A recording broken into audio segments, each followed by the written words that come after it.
I'm going to go through all of the equipment that you're going to need. And by all of the equipment, it's just 3 items. So you'll have your phone with a decent amount of storage just in case you end up filming for a while. And then this is optional. So this is called a lav mic, LAV, and you can just find them online. This one plugs right into my phone, but this is if you want a little better audio. The phones these days are pretty good with sound, but if you want it to be a little more professional, you could get one of these, clip it onto the individual. I got a longer cord just in case we're, pretty far away.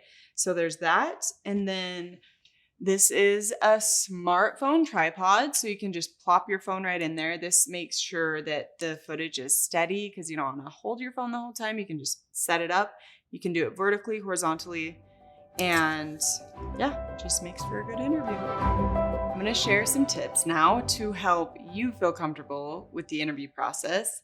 And I always start with knowing your loved one's needs. So, do they have dementia? Are they hard of hearing? Do they have back pain? Do they need to take a lot of breaks in between? Just knowing kind of what their needs are will help the interview process run more smoothly and will help your loved one feel more comfortable.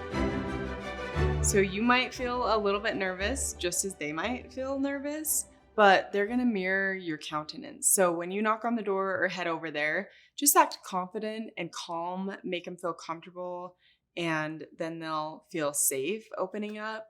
Whereas if you're like, okay, let's get started, then they're going to feel that energy and you want them to just be calm. And so I would suggest kind of breaking the ice with just asking them about their day, asking them how they're feeling, maybe have a little snack before, just so you can kind of ease into things instead of making it feel all professional. Because really at the end of the day, it's just having a conversation with them. Did you ever get in trouble? And what was it for? Oh, yes.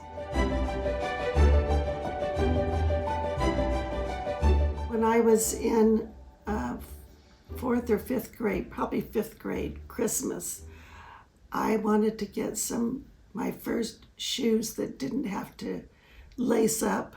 These were just little flats that I could just slide my foot into.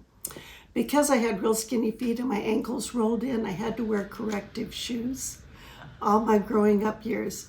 So when I finally cried, my dad said, okay, we'll take you to the store and we'll, So Christmas came and I got the shoes and I was so excited. But of course I couldn't wear them to school because they were just for church. So one day I slid them under my sweater and took them to school so I could have cute shoes at school. And at recess, I went out to play at recess and the ball ran away, so I ran to get it and picked it up and kicked it. And because I had such skinny feet, the shoe flew off my foot. It gets worse. So I have this memory of the shoe flipping through the air like this, and it hit my friend in the mouth. Her name was Alice Willa. I still remember her to this day. And it broke her tooth. I know, terrible. It broke her tooth. And so now Dad's a dentist, right? So did I go home and tell him? No. Because I was afraid to tell my parents that I had worn my Sunday shoes to school, and it had a horrible consequence because of that. So anyway, a week later or a few days later, Alice Willa's mother calls Dad and tells him the horrible thing that I've done. And then I got in a lot of trouble because Dad said, I'm a dentist. I could have fixed that tooth for free. Why didn't you tell me what you've done? So yeah, that was one of my, don't ever do what your mother says not to do because there are consequences.